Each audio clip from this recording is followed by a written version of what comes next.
ঘরের মাঠে জিম্বাবুয়েকে আতিথেয়তা দেবে বাংলাদেশ। সেই সিরিজে মুস্তাফিজুর রহমানকে চাই বাংলাদেশ ক্রিকেট দলের টিম ম্যানেজমেন্টের।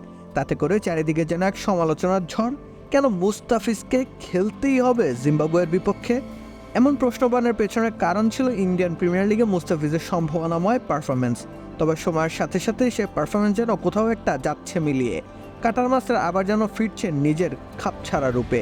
লখনৌ সুপার জায়ান্টসের বিপক্ষে হারতে হয়েছে তার দলকে। শেষ ওভারে 17 রানও ডিফেন্ড করতে পারেননি মুস্তাফিজ। এবারের আইপিএলে মুস্তাফিজের শুরুর যাত্রা হয়েছিল চোখ ধাঁধানো। রয়্যাল চ্যালেঞ্জার্স ব্যাঙ্গালোরের বিপক্ষে 4 উইকেট বাগিয়ে আইপিএলের অন্যতম সেরা মৌসুম কাটানোর আভাসই যেন দিচ্ছিলেন তিনি।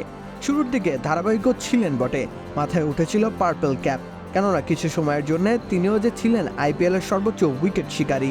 তবে সময়ের পরিক্রমায় মুস্তাফিজের সেই দুর্ধর্ষ পারফরমেন্স বিলীন হতে শুরু করে।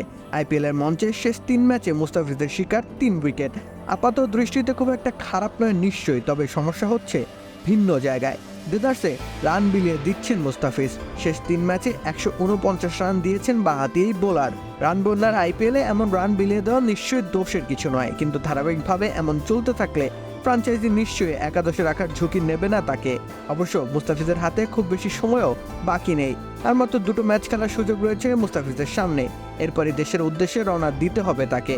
যদিও সেই 2 ম্যাচে মুস্তাফিজ আদতে একাদশে জায়গা পাবেন কিনা সে প্রশ্ন অবশ্য থেকেই যায়। কেননা লখনৌ সুপার জায়ান্টসের বিপক্ষে 1.5 ওভারে মুস্তাফিজের হয়েছে ভরাডুবি। শেষে 3 ওভারে লখনৌয়ের জয়ের জন্য প্রয়োজন ছিল 47 রান। 18তম ওভারে মুস্তাফিজ খরচ করেন 15 রান। একই ধারায় তিনি বল করেন ইনিংসের শেষ ওভারেও। লখনৌয়ের 17 রান টপকাতে মুস্তাফিজের 3 বলই যথেষ্ট প্রমাণিত হয়, কেননা মাঝের একটি বলে নো বলও করে বসেন কাটার মাস্টার। যদিও একেবারে খারাপ কাটছে মুস্তাফিজের এবারের আইপিএল যাত্রা তা কিন্তু নয়, তবে যাত্রার শেষ দিকে এসে কেমন একটা খেই হারিয়ে ফেলেছেন। হতাশ করছে নিজ সমর্থকদের। যারা মুস্তাফিজের ধারাবাহিক তীক্ষ্ণ কাটারের অপেক্ষায় ছিলেন তাদের বুক জুড়ে যেন এখন হতাশার দীর্ঘশ্বাস আটকে গেছে। রাকিব হোসেন রুম্মান, খেলা 71।